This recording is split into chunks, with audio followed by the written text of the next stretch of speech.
Hello, ladies. Welcome to our very first VK career conversation. One of the reasons that we decided to start this platform for career conversations for professionals is that I have quite a few people that have come to me over the years and said they've graduated from college, they're in a job that they've been working at for years, they don't know which way they want to do. They just know they want to do something different. And then also being in the field of healthcare for over 30 years, I've experienced some good, some bad, and some ugly.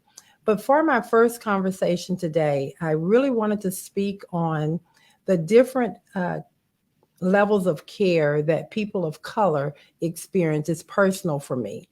I know this conversation is going to be a little different because it's personal. I want to tell my story. We'll have another doctor that'll be joining us here shortly, which is Dr. Kourtney Sims. I have if you don't mind, I'm going to start off with Dr. Bourque. You want to go ahead and tell them a little bit about yourself and who you are, and then we'll go to Dr. Pinkston.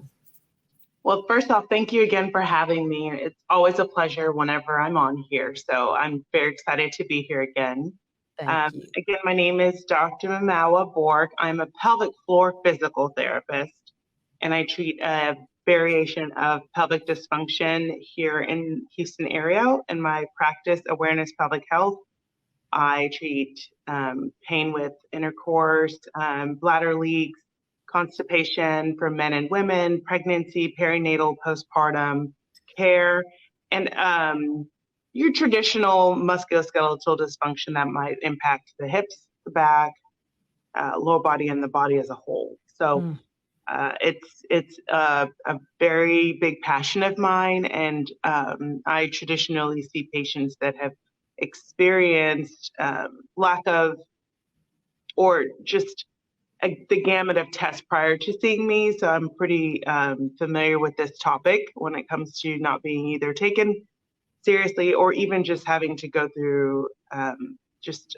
various walks before they are able to truly find relief. So I'm happy to provide my perspective from this as a clinician, as well as a person of color, a Black woman.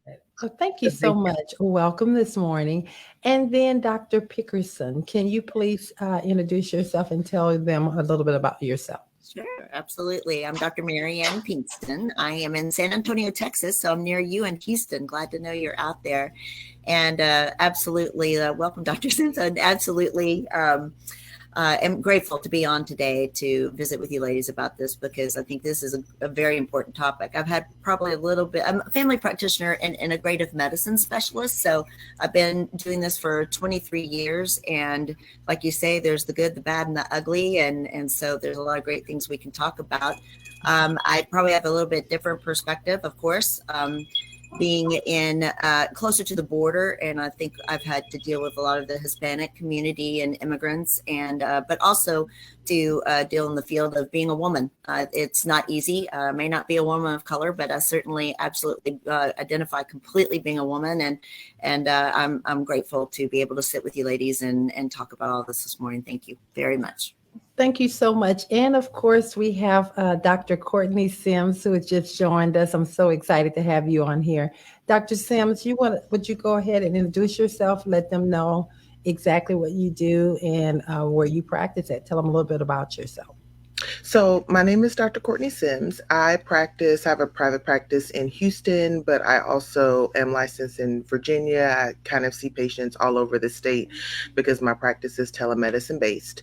I am board certified in obstetrics and gynecology, as well as obesity medicine and menopause as well. And I also have a focus on integrative and functional medicine, herbal medicine, mind-body connection. So that's kind of the way that I practice and my background.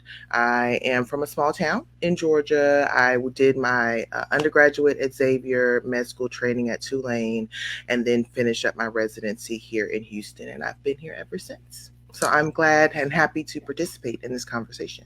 Well, welcome aboard, ladies, and I'm excited about this conversation. I can personally speak for Dr. Bourque and Dr. Sims have been so much of a support to VK consultant, VK consulting group, excuse me. What is it? Golly, I just had a blank. What is it? The Love and Victory Show. Why did I? That's what I get for binge watching last night. But anyway, the Love and Victory Show with Val. But to have the opportunity to put these two fine ladies on this platform to speak on this issue of the difference in having the care for people of color, and then Dr. Pinkston having you be so gracious to join us. I'm excited about this conversation. Hopefully we can bring some awareness to this. But I want to start this conversation off with why it's so personally important to me that I do this. I've heard over the years a lot about what is going on as it relates to people of color not getting treated or not being taken serious when they present themselves sometime in a doctor's office, sometime in the ER, just not being taken serious either for pain or what is going on. And I never had that experience to really happen to me so personally. On about a month ago, my son, and it's been going on for probably about 2 months, he was going back and forth to the ER complaining. He's 38 years old, 37 years young, complaining of tightness in his chest pains. He's in excellent shape. And they kept sending him back home. They did the EKGs. They said, oh, he's fine. It's nothing going on. He's not one that should be having any heart attacks or anything like that. Just go home and rest. So it just progressively kept getting worse. And he's going back and forth to the emergency room for for about 30 days. And then finally he calls me. He's laying prostrate in his home on the floor. And he's saying, Mom, I am in so much pain. I can barely breathe. I said to my son, call 911, call 911. He didn't want to do that because he was at home by himself. And so I'm, as a mom across town, trying to still get him to understand. I got to get him there, because in my mind, I'm not wanting to say what I think is going on, but at the same time, I'm trying to keep him calm. So we get there. We take him over to one of the local hospitals here. They immediately do what the other doctors have been doing with him when he was going in by himself. They said, oh, he's fine, just needed to rest, that he probably had a little inflammation in the lining of his heart. Just go home, take some ibuprofen or something and go home. With that being said, we take him home, and the very next day, he wakes up and he goes back to his home. And he wakes up in the middle of the morning, and he states that his chest is he literally cannot breathe. He cannot breathe. And I say to him, I say, well, son, I don't think we need to play with this. It's progressively getting worse. You have to go. So he refused, to call 911. He drove himself to the hospital over here close by me. Fine, no problem. He goes directly to the hospital. They immediately started with the same type of thing, where he's not one that you would think is having a heart attack, but he's, because of his age and it's no history. So we're going to go ahead and we'll monitor you. I get up there and I'm like, well, we're going to do more than monitor. We need to figure out what's going on with my son. We get my son they decide that they're going to keep him in overnight to do some observation. The next morning, the physician walks in. The physician his numbers had continuously went up. When he got on, his numbers were at, when he got in, it was at 5,000. So I guess you guys, physicians, I think y'all know what I'm talking about. Can you help me out when I say that? 5,000. What are those called? Is it enzyme? What is that called? His cardiac enzymes were elevated, or say it again. Were his cardiac enzymes elevated, like his troponin or? Troponin, that's it, the troponin. Yeah, so his troponin was elevated when they checked him in. First it was at 15, then it went up to 5,000. And then by that, they did it again that night, and it was up to 15,000. So the physician then comes in that morning. He's standing over by the door. not by bedside by the patient. I'm sitting on the sofa and he's talking at him. And so I say to the physician, I said, are you talking to me or are you talking to your patient, asking questions? He says, well, I'm just trying to get some answers. So I said to the physician, I said, well, you can come and talk to him. He's here. So, you can come over and talk to him. The physician continues to talk. He says, well, his numbers are going down. I said, no, thank God the nurse was in there. I said, his numbers are continuing to go up. I said, are we going to do any further tests to see what's going on?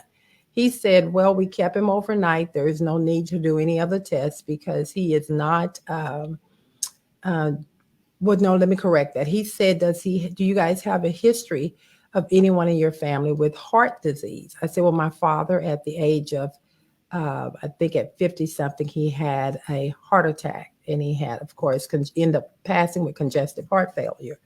And he says, well, this is not likely to have anything to do related to him. And I then said to him that, well, I think we still need to do some tests. The doctor wanted to continue to just push the narrative. It's not that serious. I'm sorry, ladies, for continuing to just kind of babble, but it's very serious. And so then I go on and I say, I demand that we need to do something to go in and look and see what's going on. So the doctor finally agreed after stating to me that, well, they have other patients that they have to do what is that called? What is that called? Catheterization or... You're on. I can't hear you, Dr. Sims. Yeah, you're Sorry, I was saying like a calf. Yes, They the need to do calf. Yes, the calf. So then they decided, but they wanted him to wait until they see the patients that were scheduled, that were going to be outpatients. Of course, Dr. Sims, knowing me personally, know that was not going to work for me. So at that point, I pulled out every stop it was. They got my son in, and at that point, remember the doctor that was standing away that wouldn't even come and talk to us? After they took him over to do the cath, he came over. I'm sitting in the waiting room. At this point, the doctor now comes out of the exam room, kneels down next to me on the chair where I'm sitting at. And at that point, he becomes so humble and he says, well, I said, how's my son? Well, he's fine. He'll be coming out in a little bit. But we found 90% blockage. At that point, I said to him, can you please stand up? I feel uncomfortable with you sitting there. I felt like he was trying to manipulate. He said, well, I'm glad we worked as a team to get him, to get him treated and get him back. Yeah, I love it, Doctor. Yes, literally. And I follow. This is horrible. It was horrible on so many levels. And so I said to him, I'm uncomfortable with you kneeling. And I know we didn't work as a team. I was a mother advocating for my child. Mm-hmm. What happens to those that have no one to advocate for them? So with that being said, that's why I felt it was important for us to have this conversation, to have physicians on here that we can speak to, that can also speak to others that have experienced the same thing. Can I say something though? I mean, that turkey sitting there, of course, and forgive me because I become a different human being when I get passionate and upset too. And I feel for you on this, but that guy sitting there doing that to you. What about all the other ER visits and who are all these people to this point? There is absolutely anybody who heard the history that there was somebody at 50 that had, heart attack in your family should have taken that kid very seriously. That is absolutely phenomenal. And for me, the fact that I think that for me, what I got to experience, and I've heard people say, but I got to experience it personally. I think some people don't see our pain being serious. I think that sometimes people of color are looked upon as either they're trying to work the system to either get pain medicine, or they're working the system just to get attention, or their pain is not real. Can we kind of talk about that a little bit, and have you guys experienced that as physicians?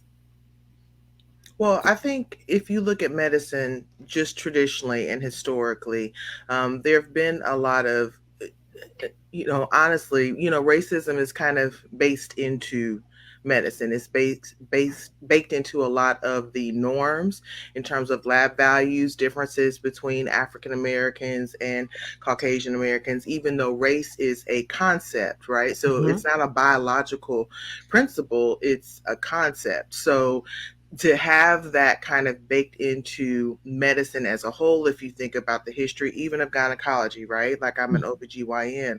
A lot of the instruments that are developed that we use to this day that were developed by Dr. Sims, he did those experiments on slaves with the assumption that they did not have they had higher levels of pain tolerance. They did not need anesthesia.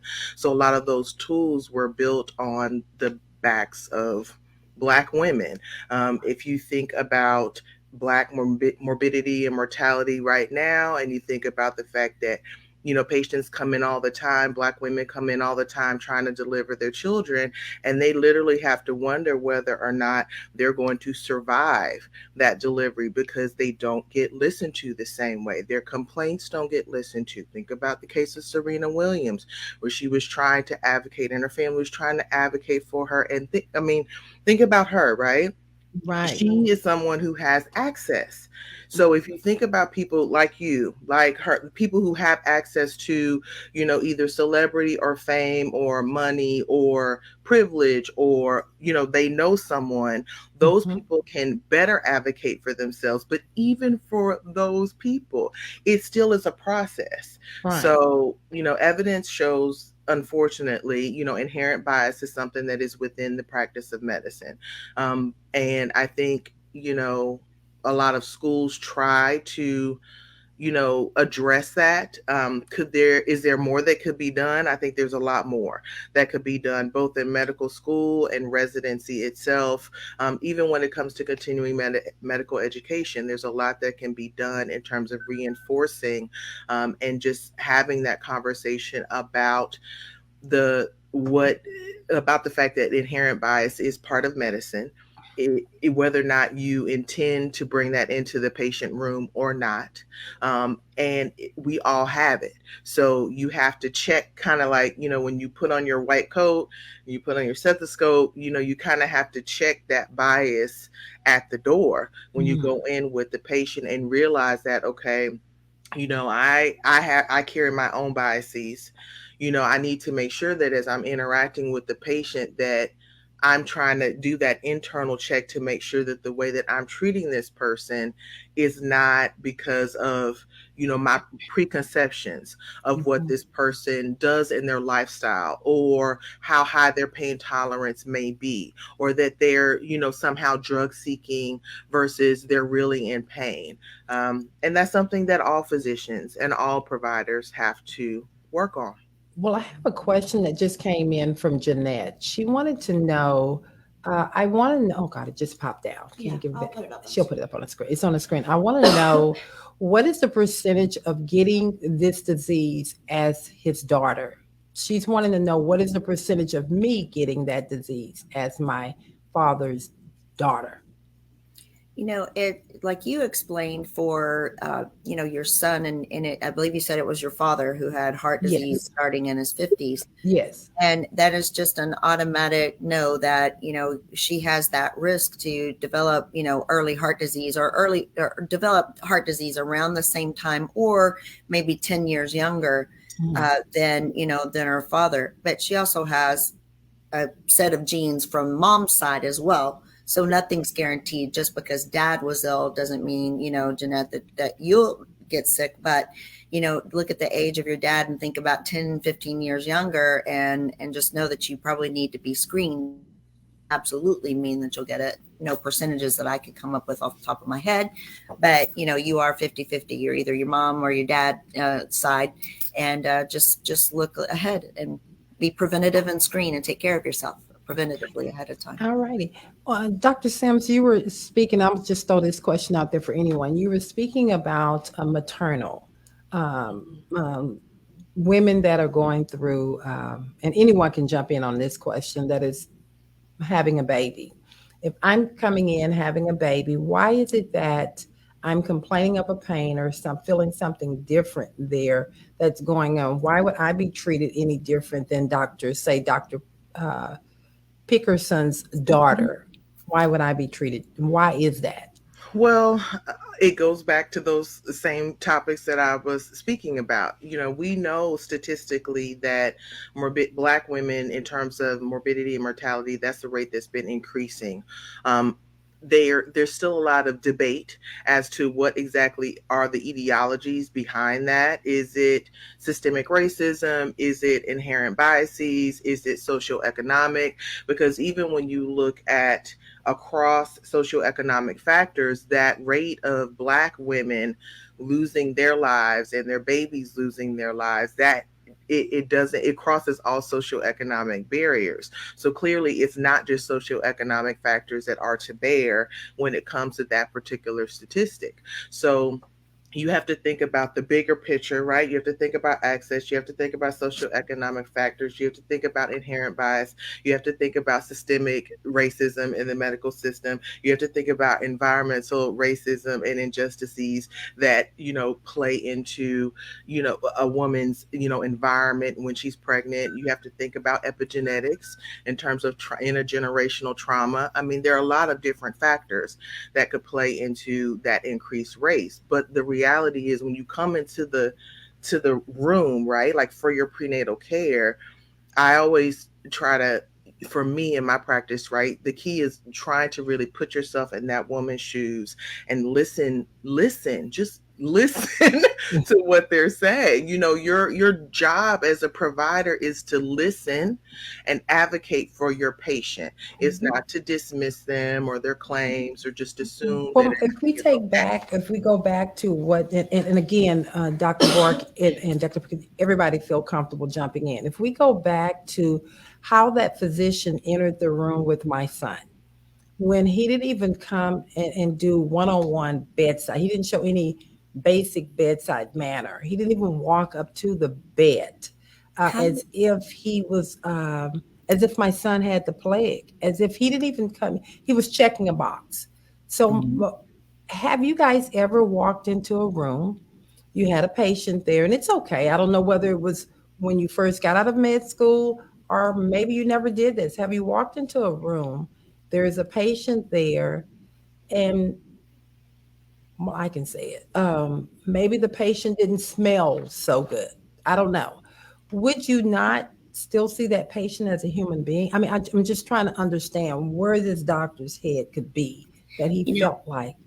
I know, viewing, and not from a race aspect, but the way that I see medicine going now, I see it becoming more as, kind of an artificial intelligence assembly line, right? Assembly line, kind of everybody's an algorithm, or, there's a book and a recipe, and you go down your checklist, you got 5 minutes, you go down your checklist, and if they don't fit that picture, they don't think about it. They don't apply the art of medicine anymore. Like, what is this patient feeling? I want to say to you, Dr. Pickerson, that's it in a nutshell. That's exactly what I felt when this doctor was attempting to assess my son. He was just checking a box. Let me check this box and get out of the room and go on to the next patient. Exactly. I think that is the frame of mind. And I don't know what his racial bias and issues are at all. I don't know how old he was. I'm curious maybe how old he was, because that seems to be, kind of the older generation still seems to have that streak through them of racism. I don't get it, so I can't explain it. But I do know now that every patient I run across, no matter age, sex, gender, ethnic background, everybody complains to me now that they are not heard, not listened to. They are just considered an algorithm, and it's 5 minutes and they're looking at the computer, not even looking at the patient anymore. And it's very insensitive. It's very, it's traumatizing. I've experienced it too, on a level as well. And it's very, very traumatic. I totally agree. I think one of the elements too is just we live in a society where technology has played, so like you were saying, artificial intelligence, technology plays such a heavy role in healthcare these days. as well as the way insurance has impacted how providers are able to come in and and engage with their patients. There's productivity measures. There's more providers. I mean, less providers than there are patients these days. Not to dismiss the bias that may lie underneath, but there's a lot of elements. We're just in a fast-paced environment, and I think it's time for us to truly sit down and reflect how we address healthcare in hospital settings, outside of hospital settings, and private practices, because of the fact that the time crunch that people are in makes them just brush right through so many things. I mean, even as a physical therapist, I can't tell you how many times I will be working with someone and when I was working in the hospital setting, and I would have, physicians and residents, brush right through as if I wasn't even present with the patient working on something specifically. And in some cases, it was a complete dismissal of me being there, possibly from a racial standpoint, possibly from, not seeing us as working providers together. And in other cases, it might just be because they felt rushed. They needed to get to the next thing and they can't sit down and wait for me. But again, rushing, technology, those are all playing a really strong role in how healthcare is needing to kind of take a step back and reflect. Burnout. I agree with you on that. I think also too, when we are from a physician standpoint, because I work with, that is my field. That's why I work with physicians, and I do see the burnout that's happening with the physicians needing to get more patients in to cover the overhead expenses. But I do think that there is also something else that's involved there. The reason that you take that oath, when you decide to go into medicine, you should be going into medicine because it's something about you that's special. You care about people. You care about the human being. I personally knew that I was not a person that can really deal with the blood and all of that. So healthcare was something that I knew had to find another avenue at. I knew that the person that I am, I wanted to advocate not just for the patients, but also for the physicians. I have an older sister. When she was 2 years old, she had real high rheumatic fever, which left her whole right side paralyzed. But I watched my mother, and this is back in the 60s, and I watched my mom, 60s and 70s. I watched my mom take her back and forth to the hospitals and had to struggle with her coming home, watched her coming home crying because they wanted her to give up on her child, basically put her in a state institute. And then fast forward to the 2000s, and we're still dealing with that same thing of not seeing the human side of the patient. And it's very easy for us to dismiss it that was just back then in the 60s. No, it's still going on. So I really want to kind of get into some of the statistics that are out there. Did anyone, by any chance, pull up any of the statistics on maternal mortality? Do you have anything on that, Dr. Bourque? Because I do. I actually, sure. I do. So the CDC says that about 23 to 25 in 2020, this was a 2020 survey that they did, but that 23 out of 100 births end in maternal death, generally speaking. Now, for non-Hispanic, that's in non-Hispanic white women. Now, across Black Americans, non-Hispanic Black Americans, it was 2.9 times that. That was like 55 in every 100 births that ends in death. And as a person who works with women who are giving birth in the perinatal space, I find it, one thing that I can tell you is we have to do better with educating moms on what to expect across the gamut. We have to also take that statistic very seriously and start to make impactful changes on how we address that. That is unnecessary deaths because of the fact that people, didn't take, they don't take Black women seriously. I'm even reading a book here recently called Empower with HER inside, Empowered Health by Umi Grigsby. And she was a woman here in Houston that had fibroids. And she had seen so many different providers who were just dismissing her pain as if it wasn't a thing. It wasn't, I don't know what it is. It's probably this. But nobody was doing the testing necessary to be able to really process why is this lady having this pain. And after going to a Black provider, a Black physician, is when that physician finally said, oh, maybe it's, they did some more testing to find out that she had fibroids. But before then, she didn't understand why she was bleeding so much. She didn't understand where this pain was coming from and was dismissed by so many different physicians until she finally was able to get some relief, some help.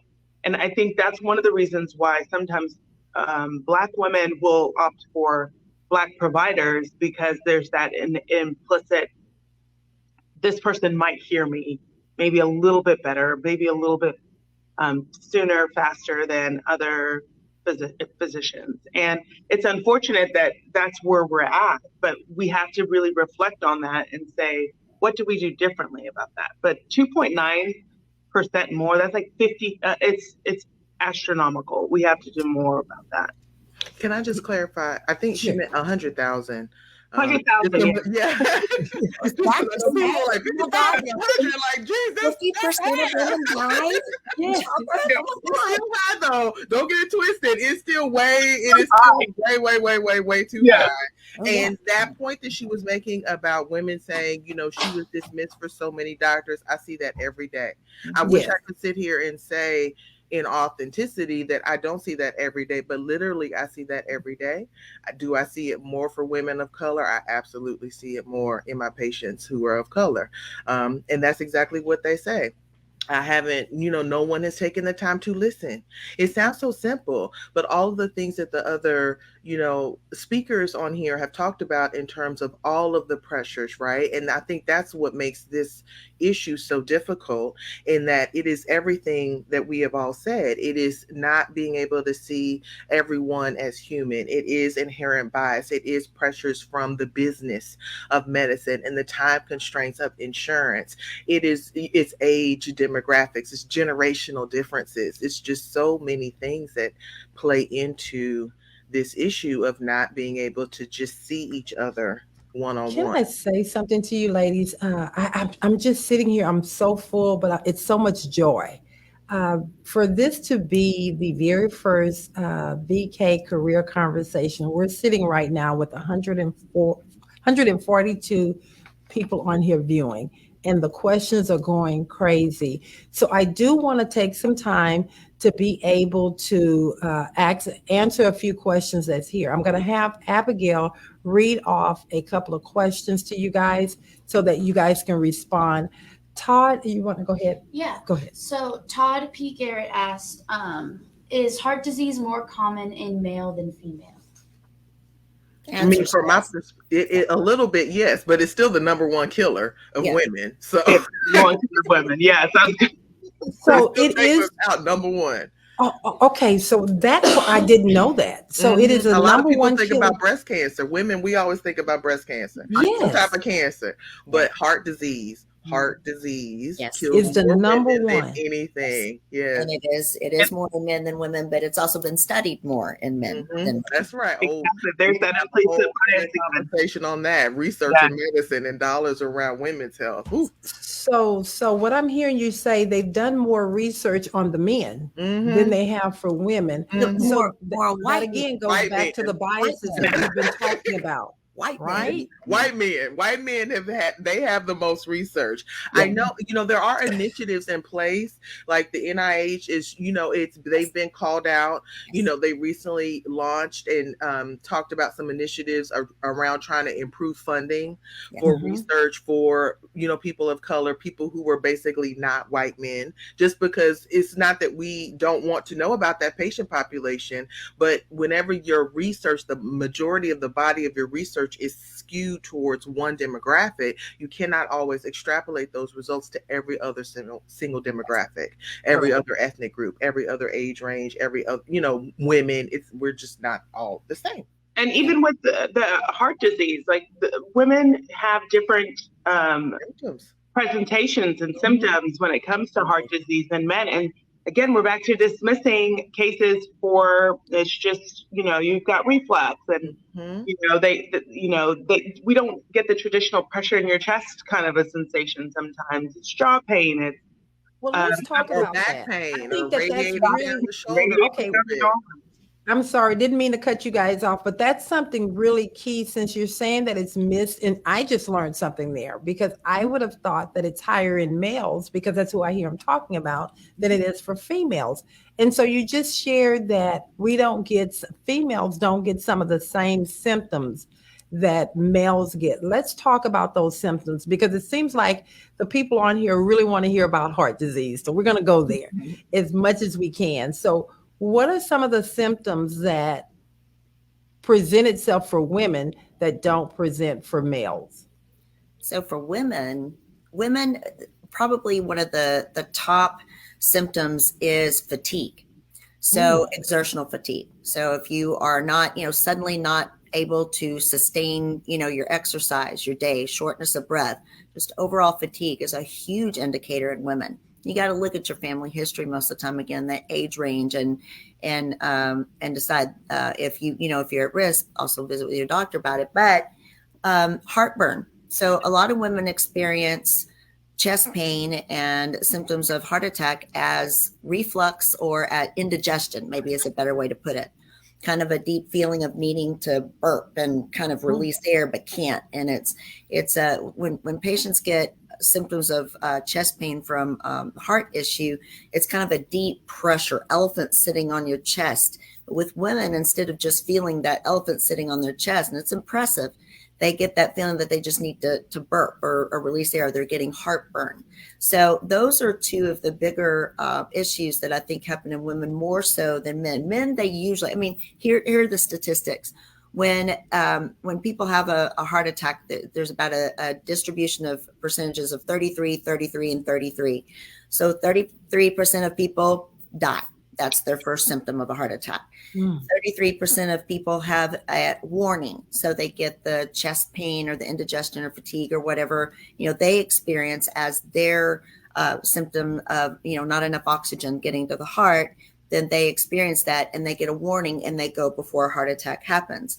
The last 33 are people who have a warning but have a heart attack, and sometimes they don't have a warning. It can be silent also, and then it's discovered later after they have some death of the tissue of the heart. Maybe they have congestive heart failure or symptoms like that, and they're deeply affected by it. So that's kind of the three ways that they present. That third, with silent symptoms, or no symptoms, women typically have that alternative look, and so they can go to an emergency room and be dismissed, given some antacid or something and be dismissed that way, or a fatigue in a doctor's office that they have, it's a hormone or it's thyroid or it's something else going on, and dismissed that way. But one thing I want to mention, I want to see if you all agree, when it comes to healthcare, a lot of times, especially for patients who don't have insurance or like you say, access, a lot of people will go to the emergency room or urgent cares expecting to be worked up and figured out. And, what's going on with this symptom? And am I getting sick? They'll look for my brain tumor. They'll look for my disease process. And the emergency room and urgent cares are there to make sure you're not dying right that minute. But they are not going to work you up, and they're not going to encompass that listening aspect, like when you go and develop a relationship with a primary care physician or any, not even primary care, but just, or provider, primary care provider, we have to say now because it's not all physicians, but, or, OB-GYN or anybody that they trust. But to have that ability to go to your primary place where somebody gets to know you and understands you better, will walk with you through that workup process to see what's going on with you. When patients go to the emergency room, they're just, are you dying this minute? Nope. Okay, go to your PCP. Leave. Well, the flip side of that is too, I think that that's a big issue. And I think we have to do something better in the United States. I'm speaking from the business side, because if we already know that there is a huge percentage of patients that are either underinsured or have no insurance, and their only means for getting any type of treatment is going into the ER and getting these possible, push, oh, I'm sorry, you're okay, you're not dying, go home. There is no treatment. Right. What can we do, or what should society be doing better for those patients? Because if you're underserved, most of those are Black, brown, and Poor. Let me just say poor people. What do you do for those? And how, as a physician, a provider, what can you do to make a difference for these patients? So I own my own practice. I don't work for a big hospital or insurance company or anything. I'm a dinosaur. I'm one of the last people to actually own my own practice. Me too. I'm You're down not and alone. You're help me. alone. Yes. It's not going to last much longer. I'm I telling you. know, right? I Yeah, know. it It's is. hard. But that is if I can't do that, I can't be in medicine. I have to be with it. So what I have done, what I try to explain to so many, if you go to the urgent care, it's a good, $300 to $500. If you go to the ER, it's a good $500 to $10,000. People can come to my clinic for $150. We can sliding scale it if we need to. We listen to, I've had people walk in and walk out for free. I can get labs for $50 or for free. There are ways of GoodRx on, the prescription program. There are ways of getting people care. And if you can get it in and out of a doctor's office for $150 rather than, ER for $5,000 to $10,000, you can pay $5 a month for the rest of your life and, and get care. But, and I don't have a CT scan in my office. I don't have, I can't do a cath. I can't do things that might be needed, but I can send people to the hospital when they need to go to the hospital. Otherwise, there's that ability to, to do that. I think there are places like that out there, but very far and few between. And I think it really needs to be addressed like that. And that would help, it's not a huge solution. There's still, many more problems that brings up. There are a lot of limitations, but there is some access. People really don't know that. They don't realize that there are things like that out there. Okay. Well, Dr. Sims, I owe you an apology. Dr. Sims is not only, we actually met as she was one of my clients, and we have become very close friends, and she stays on me about my health. And she knows that I'm one of these truth tellers here. And I have a problem with, it's not that serious. Sometime in healthcare, we're the worst patients and we don't want to listen, or we don't have time. But I've heard two things here that, and it's so funny how you can be sitting on this other side and it just rings home. Two things that's going on with me that have been going on with me for a very long time that I have dismissed, that you've told me that I need to go get checked. The fatigue, and then the thing that I pass off as acid reflux. So today I have learned something, very, very. Listen to your body. Yes, but I love you. And I'm almost wanting to cry because I have truly blown her off. Like, get your own life, get your own business. I'm fine. I ain't got time for that. And every time I'm on her too, like, so have you followed up? Have you seen someone? Have you gone? When are you going to go? Can I help you? Do you want me to make an appointment? You got to check on your friends. Okay, she does. And this is what I do to her when she does that. I'm like, okay. So today, ladies, I'm going to be the first one to say we have to do better to take care of ourselves. We're no good for anybody if we are not taking care of ourselves. So I'm going to be the first one. I have to hear it from my husband. I have to hear it from my team.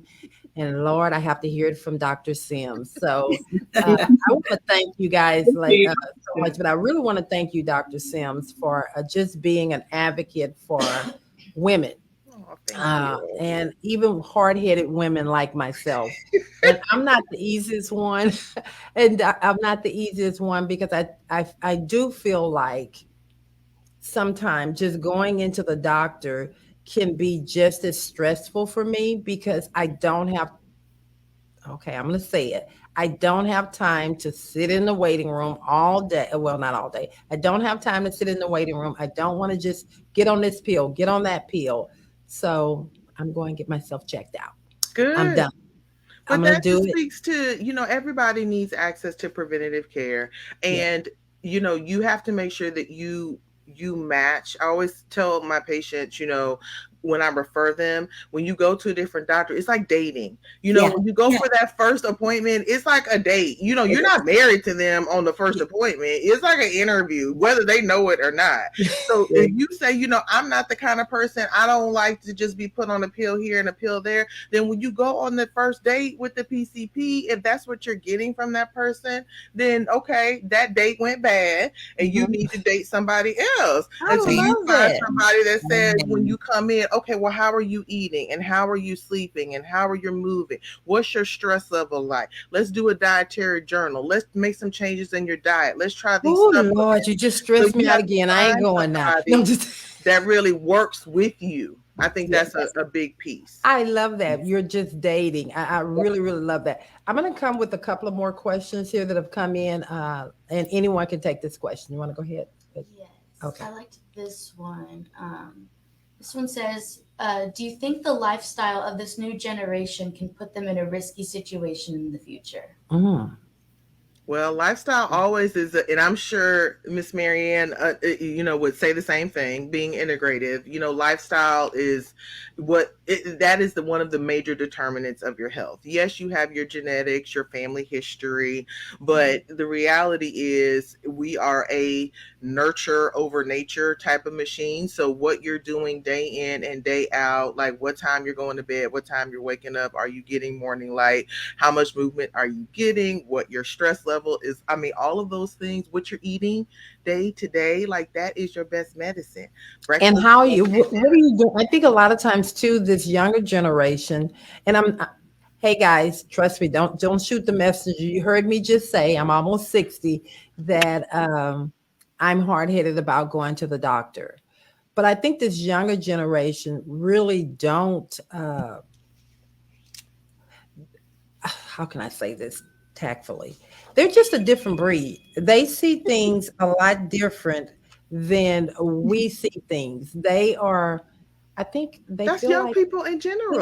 That's feel that when you're young, you're invincible. You know what I mean? Like you're not sick, you're not having aches and pains. Like like that's not your life. Yeah. So, they say that age is wasted on the young, but I will say, disclaimer here, I do think that this generation, though, is okay with what you just said, Dr. Sims, shopping around. I do not have a problem saying I learned from myself in the young generation, but we don't have a problem saying moving on, finding the next provider, looking for a holistic provider. I preach that every day to my patients, saying, "Hey, you need to. If your person isn't, a lot of things can be treated at such the smallest thing, like just as you were saying, movement. People don't even process how they move and how it impacts their function in day to day. So I think it's so important to just really, even though younger generation, they don't really feel like, hey, I'm unhealthy or the things I'm doing is going to transfer into, my older adult years, but they don't mind shopping around. We do not mind shopping around. They have a different thought process too. You have to imagine when we were younger, and I don't know, Dr. Bourque, you look very, very younger to me. I don't know what your age is, and you don't have to say so. That would be very rude of you. How old are you? But I know that because we're all admitted that the rest of us have all admitted that we're older. But when we were young, I used to play. I'm in my 30s. Sorry. Okay, well, I Okay. nailed it then. But when we were younger, we played outside until dark. I could get on my bike, and I don't know about, everybody's background, but I know I could get on my bike. I lived in Lubbock, Texas. I mean, I was in the, probably the safest city in the world. And, I could get on my bike and ride blocks and blocks away at 6 years old. Nobody knew where I was at times. I felt safe. These days, the way that our youth and our younger generations growing up, they don't feel safe. There's school shootings, there's the FedEx guy kidnapping you, there's all these things going on. And so it's not safe. So they have a different frame of mind. The other thing too is they've learned instant gratification, and things are available, information is available immediately. So with the rest of us, we used to know it would take some time to kind of develop a relationship and to, get something taken care of. These days, they are like, I need instant feedback. I need to know how it's going right this minute. I need to get it in my hands by the end of the day. And if they don't, they're on to the next. But the body doesn't work like that. Like the body doesn't. No, and it doesn't. Especially the PT. I know she knows. Like, no, I need you to do these exercises, regularly if you want it to be different when you come in to see me next time. Yeah. And that's one of the things that people have the hardest time with. They're like, okay, this is a problem, fix it now. And I'm like, actually, that's not how the body works. It don't work like that. But you just have to support them, right? Yeah. Like, okay, these are your little touch points. You can check in, I can support you along the journey, but yes, it's going to be a journey. And It's going to be a journey. You're going to have to do work. I have one more question that we're going to take from the audience before we have to cut it out. And it says, can we live a healthy life after a heart operation? Are there restrictions? I think every person is different. You have to talk to your cardiologist and your PCP to see, they give you different points in which you can resume certain activities and normal activities based on your recovery, and everybody's recovery post a cardiac event is different. So you have to keep that in mind. Don't compare yourself to whatever you read on the internet in terms of what they're supposed to be doing or what you think you're supposed to be doing. Check in with your own providers. They will be able to be the best ones to guide you as to when you're ready to resume certain activities and what you should do in terms of movement. And then diet changes a lot. Lifestyle needs to change a lot. Your stress levels, if you weren't managing that before you had a cardiac event, well, wake up and smell the meditation, because you need to manage it now. It's your about sleep, time. if you were a late night owl before, you might need to be taking some melatonin at 8 so you can be in the bed by 10. Okay. Things have to change, but you can, live a very healthy life, I think, after a cardiac event. You can. And I'll share very briefly that I was at one point, I have rheumatoid arthritis and, have had a lot of heart and liver and crazy issues in life. I was 300 pounds at one point. Lost 100 this morning. I lost my 168th pound. Wow! Congratulations! Yay. Wow! I getting your life back after a major health event is very, very difficult, but it is doable. And you have to have, like you say, Dr. Sims, you have to have that support, and you have to have people who are objective to you, and subjective some, but to help guide you through that so that you don't read something, make a dumb decision, hurt yourself. But as long as you do have that good support and that patience, that is not an overnight deal. Quit switching doctors, quit going places. If, let the process work for itself. But yes, it can be done. You can get your health back. And so just wonderful. This is our last. Todd Garrett's have been on here the whole time. He's really put up some good questions.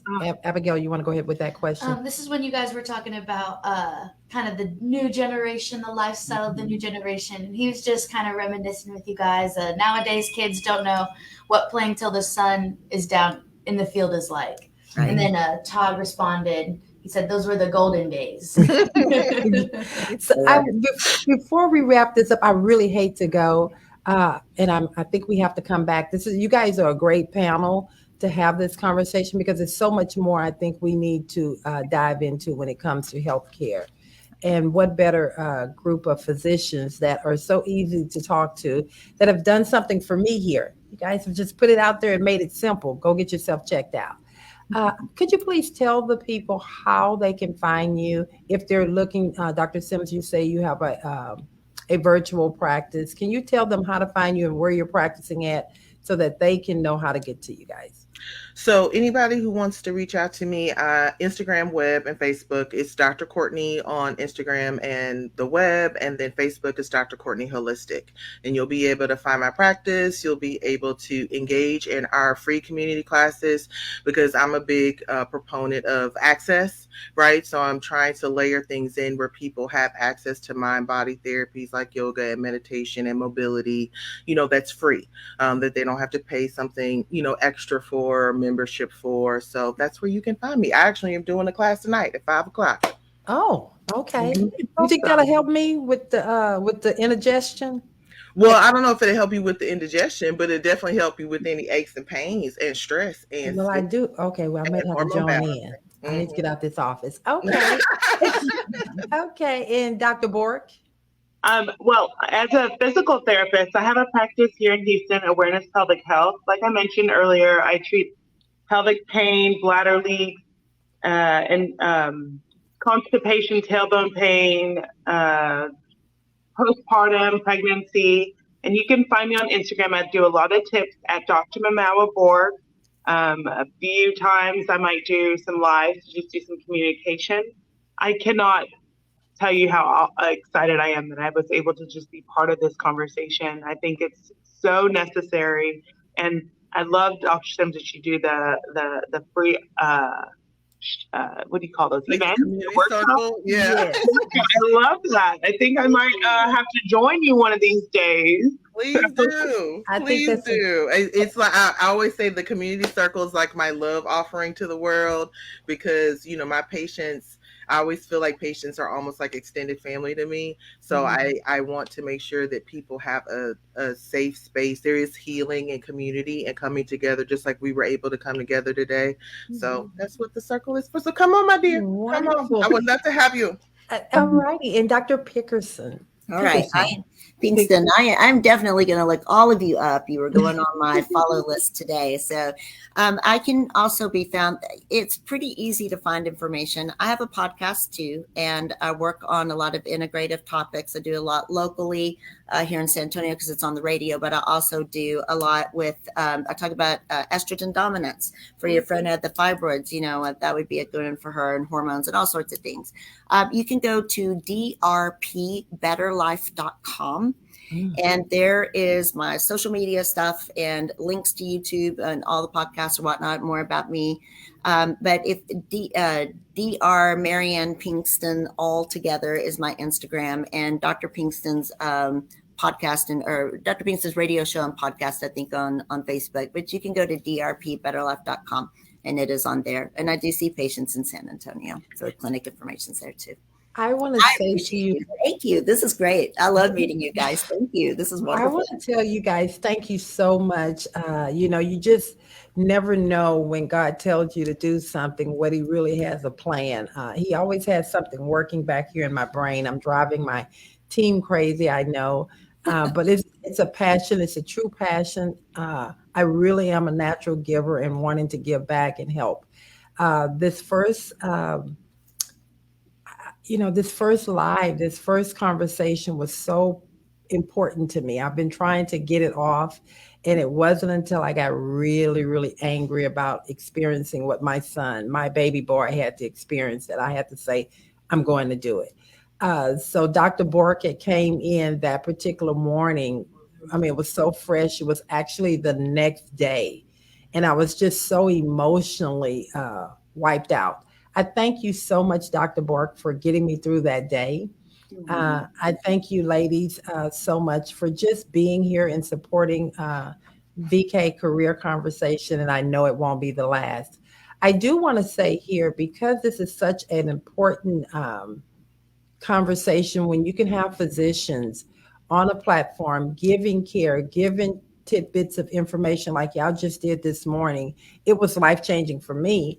I do want to have this conversation again, and I think that having you all come back again probably next month. What would y'all like to discuss, or what can we tell the people to expect? What do you want to talk about from a healthcare perspective? Prevention. Prevention. And then easy things that people can do, like real life tips. What can you like take from this and do this afternoon or tomorrow? Okay. 'Cause that's what I feel like people need, is like easy, digestible information. Okay. Because preventative will take you outside of the hospital environment. Preventative will take you into a space where you know what to do differently, you know, and so I 100% agree. Absolutely. Well, ladies, you just didn't know that you guys just agreed to come back a month from now. See that setup? And we will be talking about preventative health care.